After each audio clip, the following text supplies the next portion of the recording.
My name is Ben Norman. I'm a volunteer here at the MIT CIO Symposium.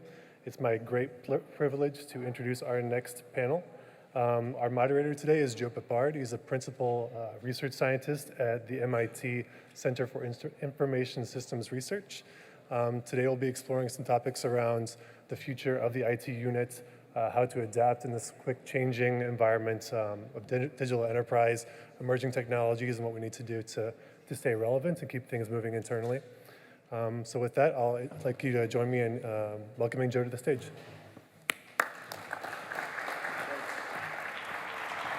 Thank you very much, Ben, for that introduction. If we look at one of probably the most enduring concept over the last 50 years in IT has been the IT department. Although it probably began its life as the computer department, and then over the decades, the label attached to this organizational unit has changed. So from EDP, computer department, IT department, IS services. Today, a lot of companies now don't use the word IT, they use the label of digital. And at our research center, CISR, we have begun to study the IT organization. But particularly what we're focused on this year with our sponsors is looking at the future and trying to get a sense of what the future IS organization might look like. Now, we know that how it was in the past compared to how most IT organizations are today is fundamentally different. So to kind of provide a little bit of context for today's session, a quick question. Does anybody recognize this map? Or this? Yeah? Or this?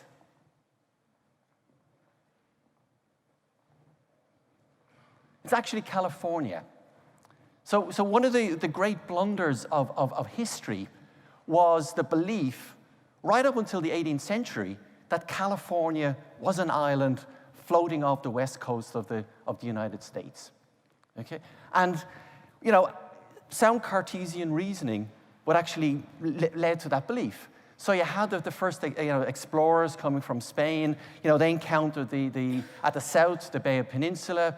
When they traveled further north, they encountered the Straits of Juan de Fuca. And when you join the two lines together, guess what? You've got an island. And this was the belief for many, many decades, despite evidence to the contrary. So you had missionaries traveling over to the US, landing on the West Coast. As they traveled east, they took their boats with them. Why? Because they expected to find water and to need their boats as they traveled across to New Albion. So we had one very, very famous missionary called Eusebio Kino, and he traveled across, and he found, I don't need my boat. So when he returned to Europe, he actually produced his own map in 1705. But of course, he received a barrage of criticism. And indeed, there was one very famous Dutch cartographer called Herman Maal, and he actually said, you know what, I've actually had mariners in my office who have actually sailed around the island of California. And it was actually only when these missionaries rose high enough in the church that they were able to convince the King of Spain that actually California was indeed not an island, but part of the mainland. And in 1747, King Ferdinand VII of Spain declared, yes, California is not an island, it's part of the mainland. Now, why I tell this story is that IT has been a little bit like that. It has been seen as an island. Indeed, there's a very, very famous Harvard Business Review article of the 70s that talks about, the information archipelago. In the 80s, we talked about these islands of automation that new networking technology was going to join together. So as an analogy, it's very, very apt. And of course, we know over the decades, lots and lots of, probably us in the room here, have been saying, IT is not an island. It's not separate from the business mainland. It's actually part of the business. And even when there's evidence to support that argument, we have encountered people who said, no, it is not part of the business. And that's probably been backed up by the likes of IBM or HP or whatever HP is called today, who have actually said, no, we will actually manage that island for you. So when we look at our research, and as I say, we've just begun a research project on the evolution of the IT unit, we can look at how it's evolved, along the, particularly how we organized for IT. So in the early days, very much this kind of functional structure, and that was very apt when the role of IT was very peripheral to what the business did. And the role centered around keeping that computer system functioning. And essentially the CIO, the head of IT, was a functional manager.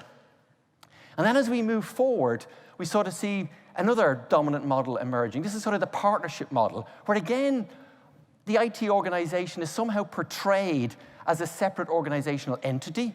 So I often refer to this as sort of that box on the organization chart. But the CIO is more the boundary spanner, managing around the organization, putting in place liaison roles, where the objective really is to try to understand what business requirements are, and then to build the systems in order to meet those requirements. I think what we're seeing today is a more pervasive model, a different type of IT, where the objective is different. It's not just about understanding what the business requirements are, but the objective is to optimize the opportunity from IT, where digital is sort of seen as this kind of shared responsibility. And the CIO is kind of more this orchestrator. And there is evidence that organizations are sort of moving to this model. So what we started out a number of months ago to research the IT organization. I think what we're coming to the conclusion that actually the challenge is not the IT organization, but organizing for IT. And this is just an article that appeared in CIO magazine over the last couple of weeks about a UK challenger bank, Starling Bank, and they have a banking license. They see themselves as a tech company. They're a mobile-only bank. But, and this is one of the key tenets of the CEO, who herself had been a CIO and chief operating officer in many large financial institutions, that this bank would not have an IT department. It heavily depends on technology. And for those of you in the room, you can see they do have a CIO, so your job is safe. So with that kind of introduction, kind of setting the scene, let me invite out my panelists. So I've got Naufal Khan, who's a senior partner with McKinsey and Company. Can my panelists, they are here, join us. I've got Bruce Lee, who's senior vice president and head of operations and technology at Fannie Mae. I have Jamison, a senior vice president of strategy and product management at software company QuickBase, and Adeel Steele, who's Senior Vice President, Chief Information Officer of Corporate Technology Services and Interim Chief Security Officer of State Street. So welcome.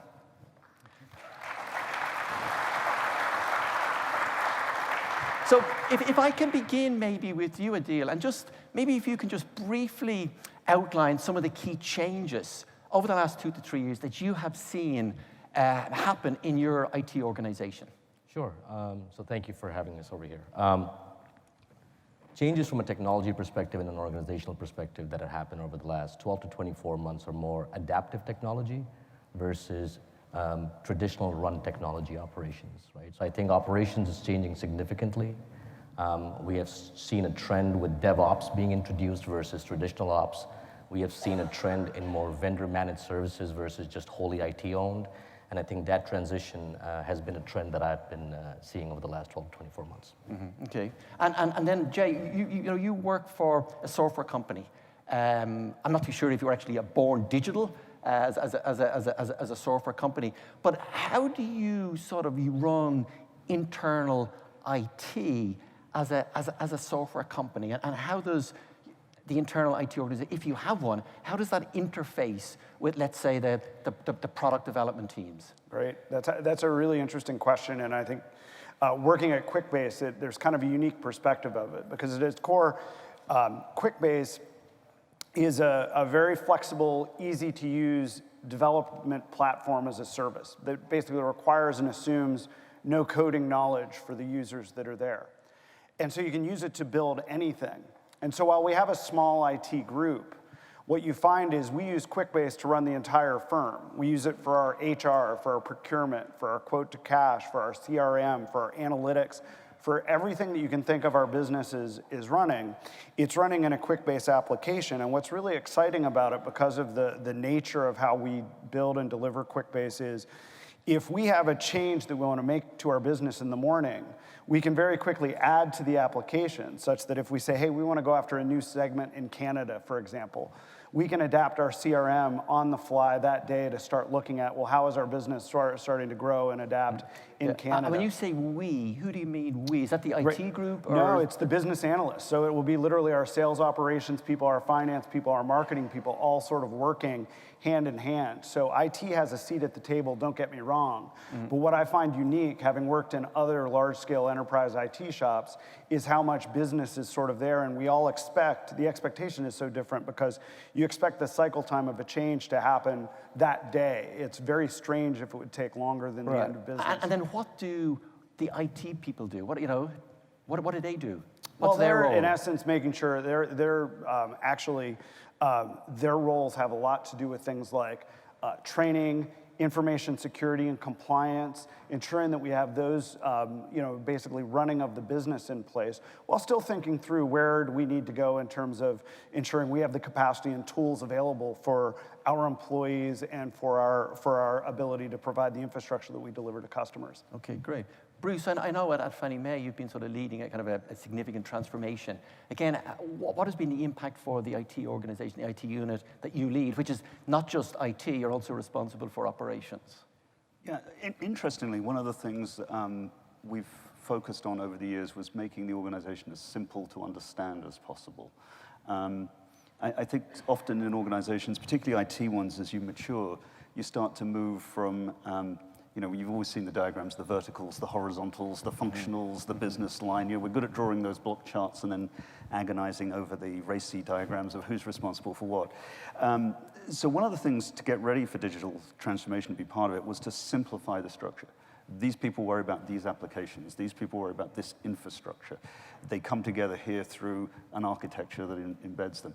So we did a lot to simplify a structure that was there before, that was sort of based more on this was a run the business, this was a change the business, this was a project organization and an initiative organization. We just made everybody part of one structure whose only job was to continue to evolve things. And a lot of stuff we've heard today about moving to platforms from projects and so on, those all played a role. But simplifying the structure was the key thing to getting business people, corporate, the CFO to understand what we were doing and to demystify a little bit and soften the boundaries. Right, so when you say structure, you're talking about the organization, so the whole of Fannie Mae, that's structure. Yes, exactly. Yeah, because I think we're going to come back to structure later on. But Naufal, I know you work with lots of different companies and lots of different industries. What are you sort of seeing happening out there? And I suppose not just in relation to the IT unit, the IT organization, but also in terms of leadership, IT leadership, CIOs in general. Exactly. So I think there are two big shifts that are happening over the last 3 years. One thing, you had this CDO, the Chief Digital Officer, you had the CIO, that whole role being separate. I think companies are starting to realize having two separate units don't necessarily scale very well. You can do your digital factories, but in order for them to work together, you have to kind of bring them together. So one thing that you will see in many of the large organizations in particular is that the whole, I don't care what we call it, whether we call it the CIO, CTO, CDO, but it's coming, those leaderships are coming closer together because that realization is coming. With that come the complexity and the whole notion of how do you have an integrated digital and IT operating model. I don't like the word two-speed and I don't like the word bimodal, but I will say what is that integrated multi-speed model where regardless of what you're trying to build or enable, regardless of the asset that you're building, you can actually go through seamlessly through your technology machine, so to speak. I think that has been the biggest one. I think organizations have been mushed together. I think companies are still working on how to figure out that integrated operating model because that is complex and that brings in complexity. So how do you do it simply? Because I mean, I've seen some organizations, and again, I'm looking here at Fannie Mae and yourself in State Street, where you both have kind of not just an IT and operations, but I've seen some organizations where they start out IT operations as integrated, and then suddenly they take on innovation, then they take on responsibility for the customer. Like, is this something that sort of suggests that companies realize, yeah, we can achieve a lot when we merge or run IT and ops together, but we can achieve a lot more if the customer comes under that umbrella. And indeed, we can achieve a hell of a lot more if innovation becomes part of that organization. So, if I may. Yes, yeah. The perils of working for an organization which has been around for a while is you get to see the evolution and the revolution.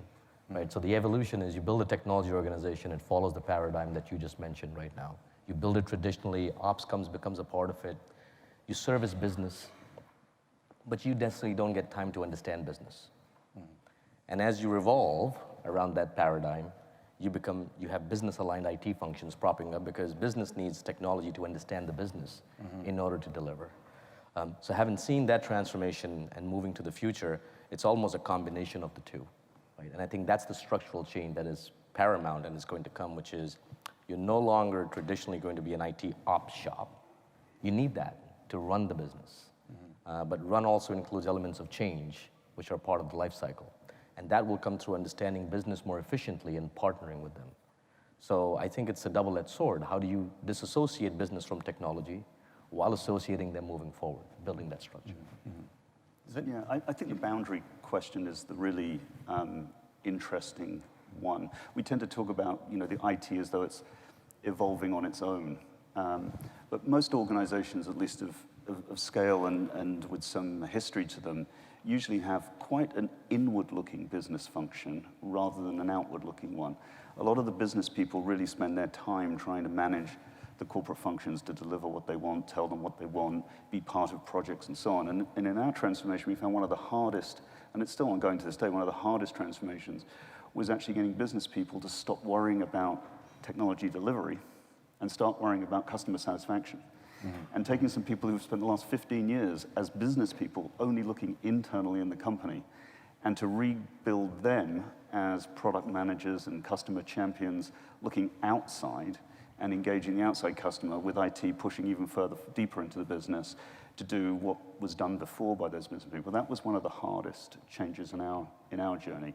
Right. And it does represent this changing of boundaries and what's within those boundaries and how people think about them. Because I know we had an earlier conversation, and you mentioned to me that the boundaries of the IT unit, IT organization are, and like the phrase used, are becoming more porous. They are because stepping back a level, I think IT generally is on this standards kick, right? I mean, if you think about the cloud, if you think about APIs, any of these technologies we talk about, they're really just the next boundary of standards being used to allow people to interact in ways they didn't interact before.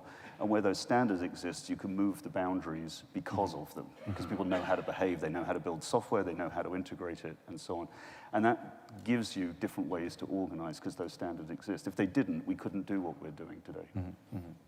Do you have any, Naufal? I think in terms of this goes back to a little bit the role that IT should play in innovation. I worked with this brilliant CIO.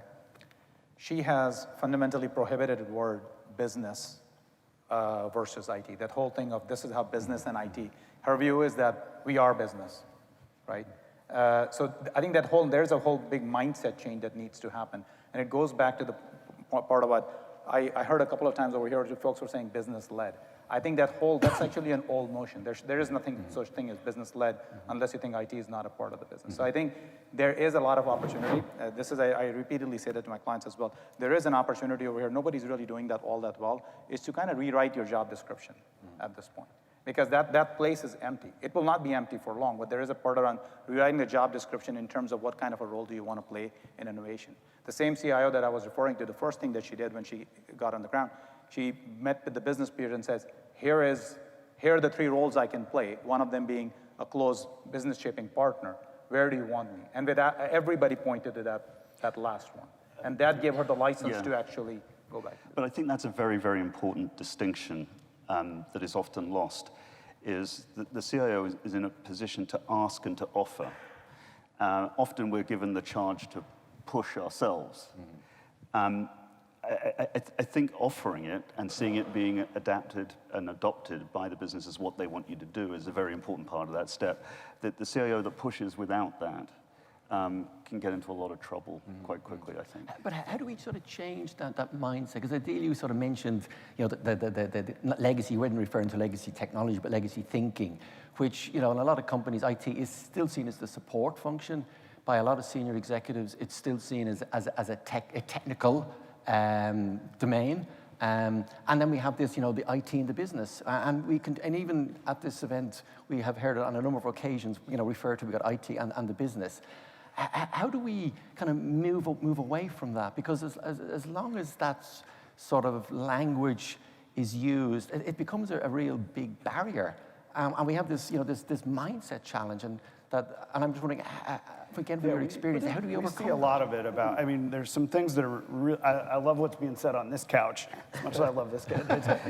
But what I really like is this idea of pushing to sort of get more, ultimately it's about get closer to customers at the end of the day. And when you're talking about sort of, hey, getting away from business-led or IT-led or whatever it is, it's ultimately about like, with our customers, it's all about that yearning to sort of say, how do I streamline the waste and the time and the effort to get from where we are today to being closer to customers? And certainly IT has a very important role in terms of, ensuring things are secure and managed and governable, and there aren't going to be data breaches and all that. And there are also very strategic elements to that role. But the people that are on the front lines also have these hugely important insights and set of work. And I think the point you were making is sort of very much on those lines.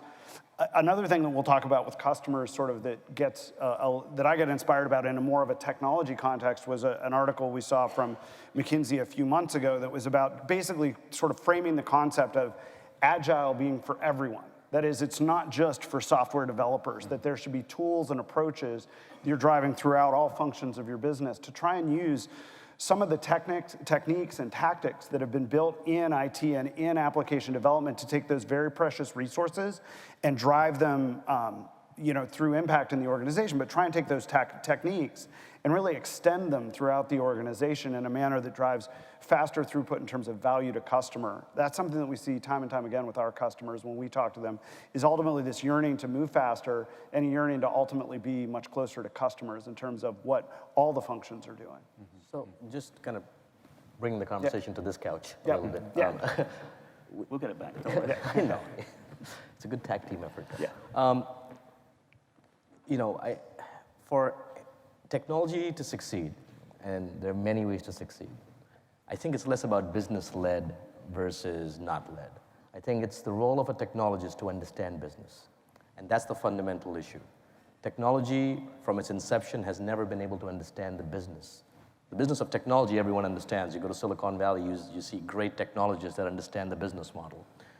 I can only speak for financial services in my binary view, but when you come here, you have technologists that are bringing innovation because they understand technology skill sets, and now technologists learning business so they can help with that innovation using technology as the baseline. So you have a service running technology operation, or people that are actually in the services business. They have to keep the lights on, and then you have people that are coming through innovation. And that's coming closer to business. And that's one person's opinion. But I think it's going both ways at the same time. You want business people to understand more about tech, as well as tech people to understand more about business. But I think there's a parallel here, and technology is often singled out. But it's not that different from the business's relationship with finance, right? You can't do an initiative, you can't reward people, you can't hire people unless the CFO gives you the money to do it. Business and finance as a functions have learned how to collaborate and cooperate, and that boundary keeps changing. And I think the IT one will keep changing as well, as people understand more about what's the constraint, what's the opportunity, and so on. And we, I think, as CIOs, just have to see ourselves much more as an equal partner in the C-suite with the CFO, the CRO, the CMO, whoever it is, than the junior partner trying to explain what technology is and be somehow the support. So assuming that equal mantle in the C-suite, but as part of a set of a team that's trying to lead this transformation is very important. Now, if your business partners won't give you that credit, that's when it gets tough, but that's what you're seeking, I think. Whoever gets credit in technology? All the time. Okay. But that's an interesting observation about finance. So why is it that sort of finance sort of has more acceptability and somehow managers and executives and employees in general know how to behave with respect to money. But when it comes to this resource of information, that somehow they don't. And that's sort of missing. Although this is something that we tend not to see very much when we look at, let's say, digitally born companies. Again, is this sort of a challenge? Again, would you see it obviously in software development? I guess my perspective on it, for what it's worth, is that in the finance function in terms of its ability to forecast, its ability to budget, its ability to ultimately approve headcount or investments of whatever sort, certainly has evolved and changed. But if you took the last 20 years of technology change and you stacked it up to the last 20 years of change in like a finance organization, I would have to believe that just the level of changes that the technology organization has sort of encountered and been asked to adopt and sort of distribute into an organization usefully is just an order of magnitude more. There's just more going on. You've had the rise of the web, the rise of mobile, the rise of social, the rise of IoT, the rise of cloud and SaaS, and you sort of over the same period. Well, there's certainly been innovation in finance, don't get me wrong, but that's a tremendous amount of technology. And my sense is many consumers of technology at a business are wondering, well, why can't we get the iPhone in, or why can't we do X, Y, or Z really, really fast? And you may not have that same pressure. Would be my perspective, but okay, yeah. I'm just looking again. You know, we welcome questions on Slido. I'm just looking. There's a number of questions in relation to the CDO and when does an organization need a chief digital officer as against a CIO? And I think, Naufal, you probably gave me the best definition I've ever heard of a chief digital officer. And I think if I characterize it right, you described it as the CIO, the chief executive, always wanted. I don't know, do you want to kind of elaborate on that? I mean, and it has changed now over the last few years, but I used to say that the CDO is the CIO that the CEO wished they had because they were asking the CIO to do certain things, and then saw this shiny tech executive elsewhere, and they say, oh, we're going to bring this person in and everything is going to be digital. And then the person comes in and then realize that just doesn't work with CIO work very well. I think, listen, I think you need, the answer is not that you don't need a CDO. I think you need, if you are driving a digital transformation, you need someone, you need at least somebody on the technology side to own and drive that. It's a different question whether this person reports into the CIO organization. I think it's better the closer this person is in the CIO organization as possible. So I think you need that, but I would kind of balance that with that. So usually that's the situation, but you need a big digital transformation that needs to be driven. The CIO is doing a lot of things, and you need someone really, really focused on the digital transformation part. It can be extremely helpful. This can be someone who works very well with the CIO. This can be someone, in many cases, can be reporting to the CIO organization. I do want to caution, though, because it ends up being that the CDO becomes responsible for the digital transformation, and that's absolutely the wrong answer. And this is why a lot of the digital transformations fail, because digital transformation is not an IT transformation. It's not an internal technology thing. This is where you actually really need, more than ever before, the accountability on the business part as well. Because a lot of the digital transformation, it is not about, I'm going to go and I'm going to implement a new call center. It's not internal. It's even more external than many of the other work that we do. So how am I going to transform commercial? How am I going to do digital transformation commercial? Your chief commercial officer should be jointly accountable. Otherwise, that's where a lot of the time things get lost, where basically you spending a lot of your time actually educating the business side of the house. You're trying to do things, and they're like, well, why should I care about it? I'm looking the next 3 months right now on my core. And you're coming back to this educating the business side of the house. Right, and that goes back a little bit to your question you were asking. So what does it, like you were saying that what does it take to actually get to that partner status? I think there's a big part to what Adeel was saying, which is around, you have to be business savvy. You have to understand business the way business does, in addition to technology. This is how digital natives work too. But the second part of that is, what is your organizational culture? You have to kind of do something on the organizational culture. You have to educate the team.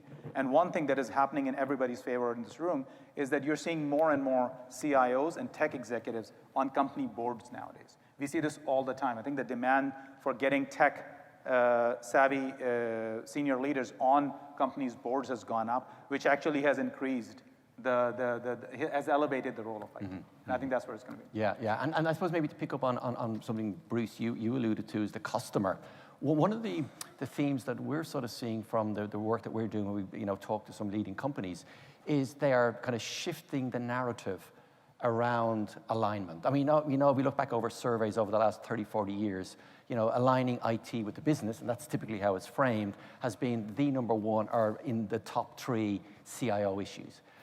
But what I'm seeing is sort of leading companies, as I said, reframe the narrative, and what they're looking to do is to co-evolve with customers. So rather than align IT with the business, which is very inward focus, what they're looking to do now is to co-evolve with the business. And I think that when I see organizations do that, there's a completely different conversation takes place. And maybe some of the challenges that have been alluded to here, kind of don't exist. I don't know if you've got a comment on that. Yeah, I mean, I think central to every digital transformation, we've heard it today, is customer centricity. And so if you take a Fannie Mae example, we used to think of customers, and these are people who sell you a mortgage and then we buy the mortgage from them, as banks and non-banks. There were 2 kinds of customers, banks and non-banks. Well, it turns out that Quicken as a non-bank is now bigger than Wells Fargo originating mortgages, right? So the secondary class citizen between bank and non-banks was a problem to start with. And then what we found is it's not a function of being a bank or a non-bank, it's a function of a whole series of other factors that lead them to be a particular customer type. And the finely grained customer segmentation that you start leading to is one of the areas where I would draw an example of this business IT collaboration. The IT people can hear the driving towards very fine customer segmentation. And of course we can build it. We can get the data, we can build the thing, we could do 1,000 customizations for 1,000 customers. Somewhere along the line, the business says that customization for that customer is not worth it. The return, the revenue, the data tells us that's not worth doing. These 3 are more like those 6 than they're like these 2. That kind of understanding of your customer and your business and what are the right trade-offs to make, I still think those are fundamentally business-led decisions. And it needs to act in partnership with the IT to avoid overdoing the solutions, overdoing the customization. But finely grained customer segmentation, I think, is an inevitable trend that we're seeing now, along with co-creation, customer journey mapping, and all those kind of techniques. Can I just tee off your customer type basis? Because I think one thing that we don't talk enough about is we talk about external customers that are paramount to any business sustainability. But in order for us to make external customers successful, we need our internal customers to be able to perform their jobs.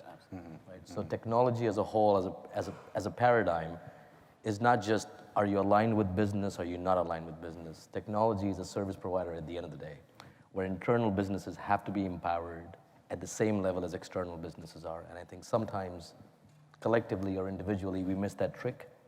But I think more and more organizations are waking up to that.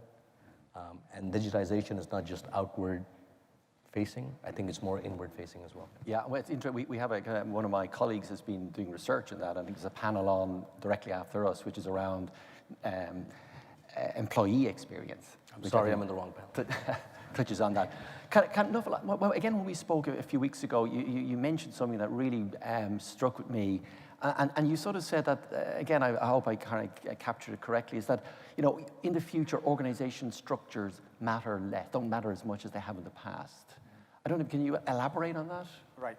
I think just, if I think about, and I know everybody probably has Agile Fatigue to some extent, I do as well, right? So I think as we go to that model where we are much more focused on customer-centric, I actually use the word user-centric because it can be end customer, it can be internal customers, right? As we move to a more user-centric model where we are actually quickly building capabilities and developing solutions, I think the org structures start to matter a little bit less. What starts to matter more is how do we team up, right? So I have seen organizations that are very traditionally structured along IT towers, but they have actually find ways to unlock by just coming up and putting up a whole bunch of squads or teams together that actually, and this is more of a culture thing. If you have the right culture and you have the right intention as a jointly as a team, org structure stops to matter after a while. And that was the point that where I was going. That's unfortunately not the reality for most of a large number of entities. So I think the main thing is that do we have proper leadership alignment in terms of what we want coming out of the digital transformation and how we want to go forward. I think that's the first thing. And the second thing is, usually is the second and the third layer where things start to fail. Are we sending that message as clearly and as crisply down? And if everybody understands that it is a part of that mission, if your basically account managers understand that this is a part of their mission, and it will actually help them in their work more, I think they will take that basically 20% of my mission as an account manager is to actually find ways to actually leverage these newer technologies or newer innovations. I think that's where it's going to start. Okay. Yeah. Anybody have a I would say, I think one of the great statistics that many CIOs sort of played off for the last few years is that companies typically reorganize faster than it takes the team time to get productive under the reorg, right? Yeah, yeah. And so when you realize that that's been going on, the attraction of the team model with the fixed structure of the direct lines, but the dotted lines that can create cross-functional teams becomes very appealing. But I totally agree that org structure matters less in the future. But what matters more is the rules and the data about performance of these non-traditional teams. Mm-hmm. It used to be that your performance, how you did things, the rules you followed were analogous to your org structure that you were in. Mm-hmm. Business did IT quickly and dirty. Mm-hmm. IT did it slowly and properly. The structure determined the way. Now we need lots of people doing technology, but lots of people doing it in a consistent and safe way. The idea that having one overall architecture inside the company so that when someone builds that new report, it used the same like microservices and model and application platform, that all the security was taken care of, all the stuff was taken care of.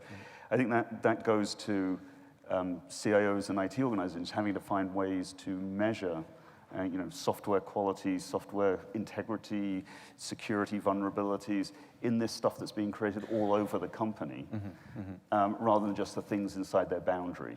And we used to almost say, if we did it, we'd be responsible. But if you did it, well, right? And then we knew it would get thrown at us when it went wrong, right?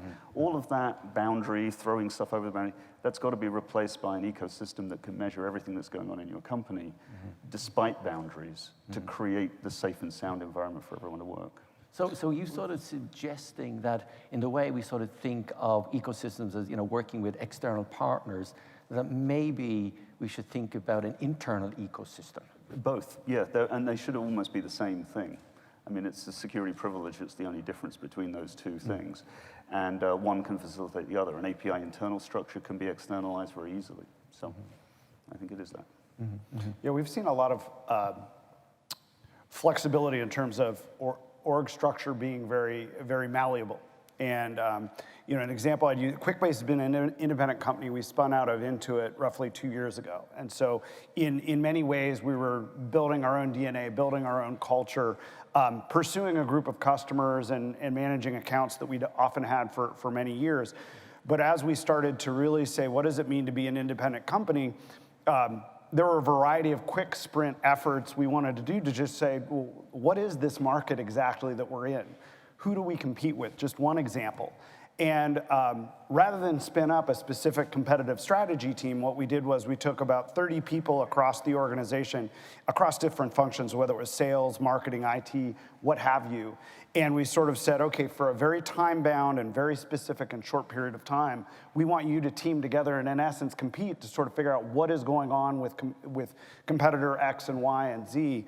And by being able to quickly and facilitate getting sales and marketing and IT pulled together and finance looking at this, we were able to get a very, very multidimensional and fast view on what was going on with competition without it feeling like, oh, it's a virtual team and it's initiative. It really was nice to see the malleability and the short time frame leading us to be able to really get meaningful insight that we could all use as we thought about building our products, differentiating from competition, and delighting our customers. And I think that trend is one that I'm hopeful we're able to sort of take forward and that I expect will continue to rise in the manner that you're describing.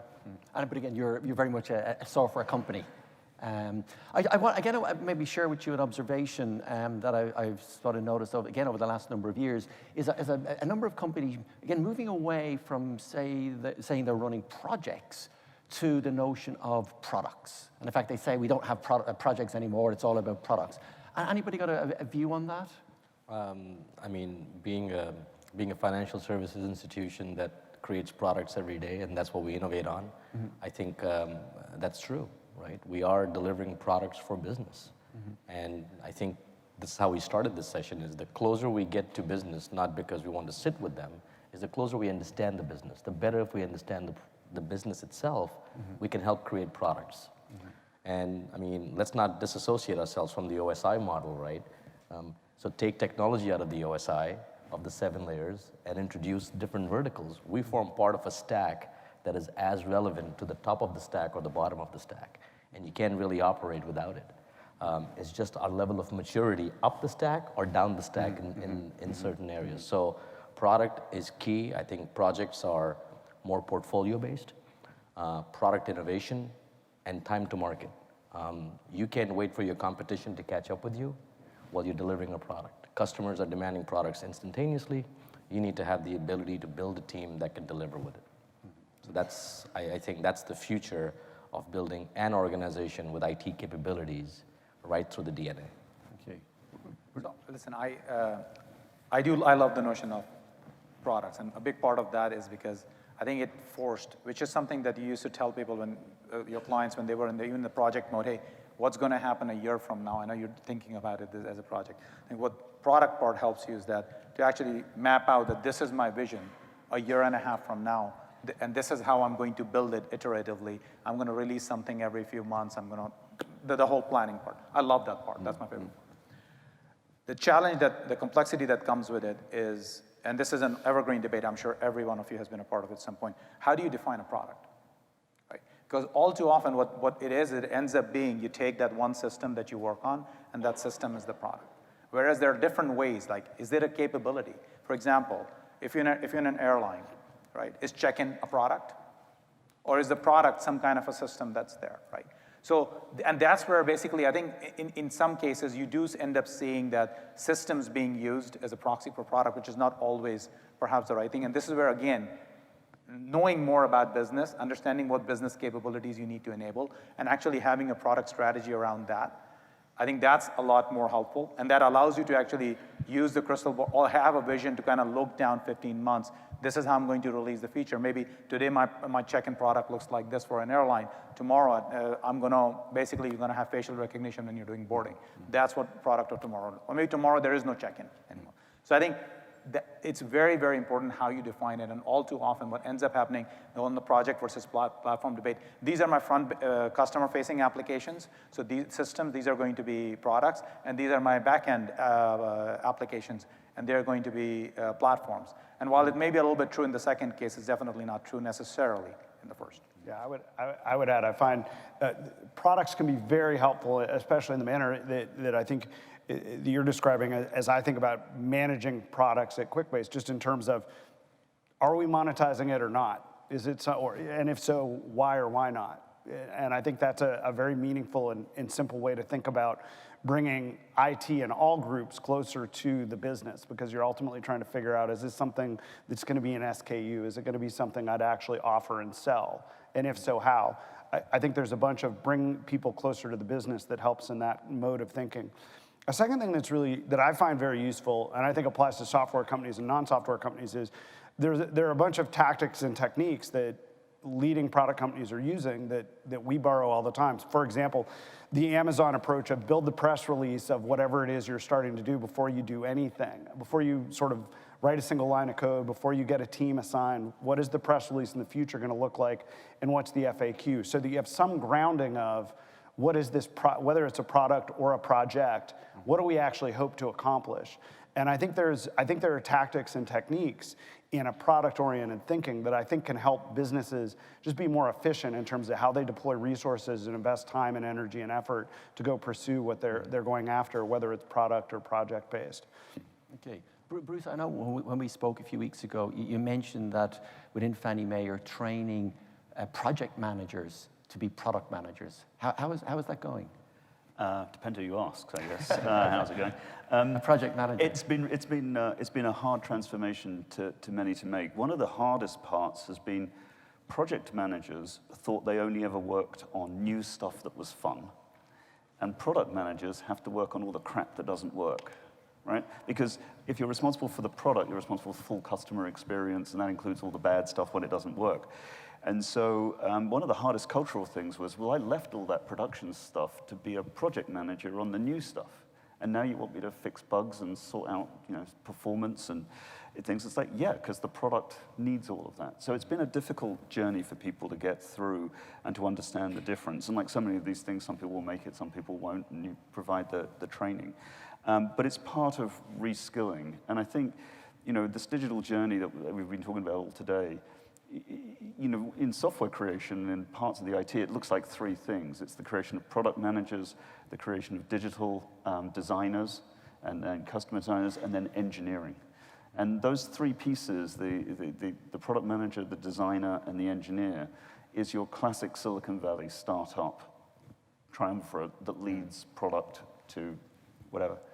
In more mature companies, you have to have a whole bunch of other things than just those three things. And one of the things we found is important is to have some sense of separation of product ownership, because you can't charge a product owner who is in the weeds every day meeting customer needs to also be clear enough thinking that maybe this product should never exist. Of course the project, they live and die by this product. They're going to be, somebody else has to be thinking about should the product exist and how much should we invest in it. And then somebody else has to be thinking about where's the next product of the future. Now you may get those insights from your day-to-day stuff and you learn from the day-to-day, but if you're not careful, this whole customer focus and frontline product thing, it draws the whole organization into the 1x, 2x, 3x productivity improvement that you get at that level, and you miss your 10x type of opportunities if you haven't done it. But trying to charge the same person with that thinking is very difficult. Okay. And we've found we've had to differentiate. Okay. I'm just looking again at some of the questions from the audience. And one of the most popular questions is, for you, Naufal, is what are McKinsey's doing internally with their own internal IT organization? Yeah, I'll be honest. I know a little bit about it. I wouldn't say that I'm an expert on it. I do love our IT, by the way. I don't know if everybody can say that I love our IT department. It's actually not very different. For me, many years back, before a lot of the agile conversations started happening, how do we build products? How do we quickly move forward? One difference is that it started happening at the firm quite a while back, right?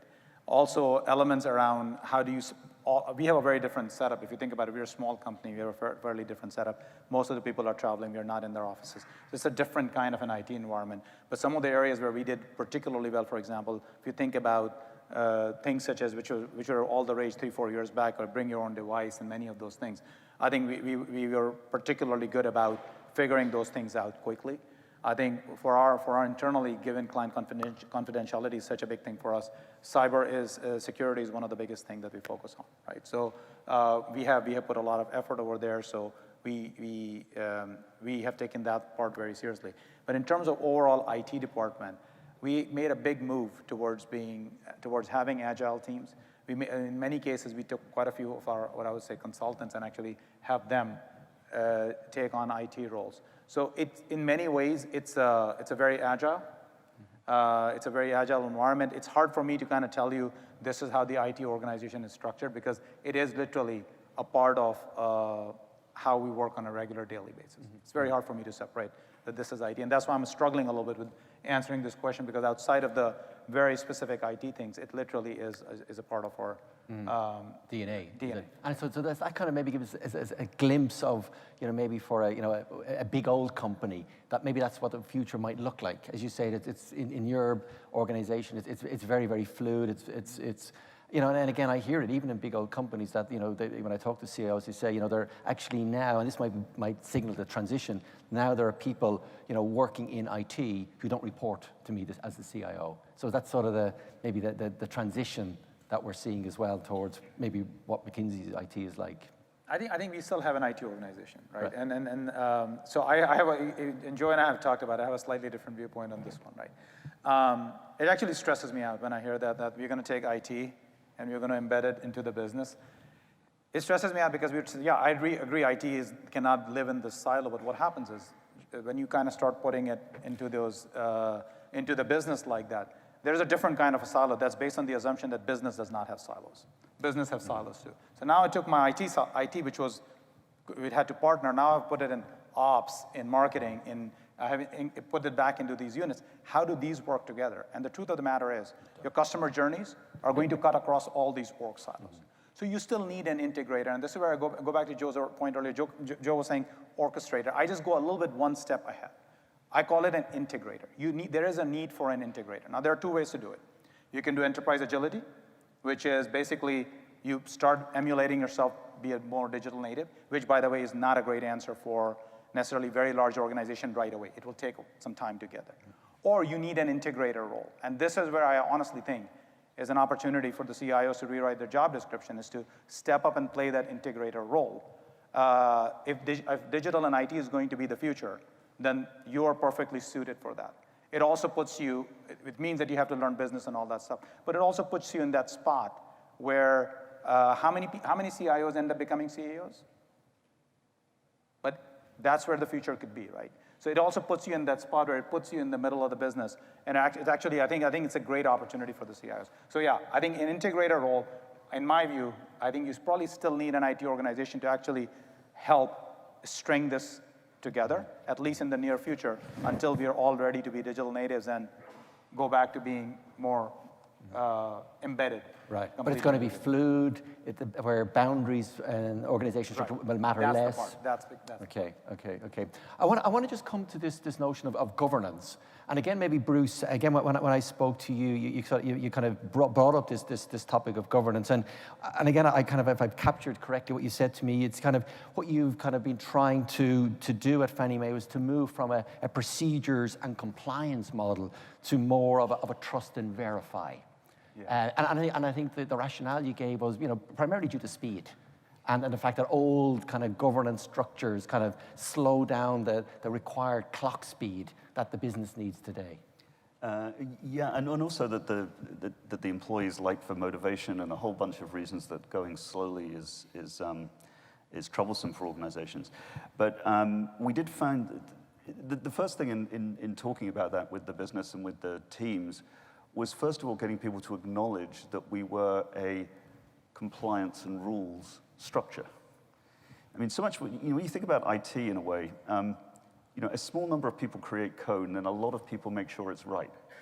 Testers, architects, security people, project managers. I mean, 90% of the organization's governance and 10% is creation. When you look at it and you see that you've got a compliance model with lots of rules and lots of steps, and you say, well, we don't want that anymore, you have to actually have something to replace it, not just say you don't like that. So we chose this acronym of trust but verify. And that meant we measured teams, and we were able to say, from the data we were seeing, you're doing well. We don't need to oversight you. But this team's not doing well. Well, they don't need oversight, they need help, because they don't understand either the basics of project quality or data structures or coding or so on. And to do that kind of trust and verify, you have to build the verify step up. Now, initially, it was very crude. We would sample 10% of the projects and see which ones were good and which ones were bad. Mm-hmm. But eventually, it became we would measure everything: software productivity, software function points, software quality, integrity, use of open source libraries. Just automate the hell out of everything in that process. Put rules around it, KPIs around it, and measure it, and then use that data to work with the teams that were having the problem. Not just create hurdle rates for people to get over. And Frederic Veron earlier mentioned in some of his presentations, relatively, you just needed to see that every team was getting better. And that was governance that just made everybody got better, not there was a hurdle that you had to pass. Right. And that really did change the culture and change the view. Mm-hmm. So that was one thing we did. Okay, because there's a question that a number of people have been looking for me to ask, and that's regulation. Where it actually, particularly in financial services, where in many ways the regulator demands that there is this separation. So how do you operate in that type of an environment? We've been talking about maybe trying to integrate it better, et cetera, but the regulator sort of really wants to see that, kind of more of a separation. So regulations and compliance drive opportunities on both sides of the fence. The way we look at it is it drives some of the innovation that's coming up to help with certain compliance and regulatory challenges, right? And on the other side, it helps with maturing a governance structure which was set up based on old regulation or old compliance models. So just taking that mantra and trying to answer the question which is asked is, in finance, yes, you do have the church and state, or you have the trust but verify. But that doesn't necessarily require you to have the divisions separately.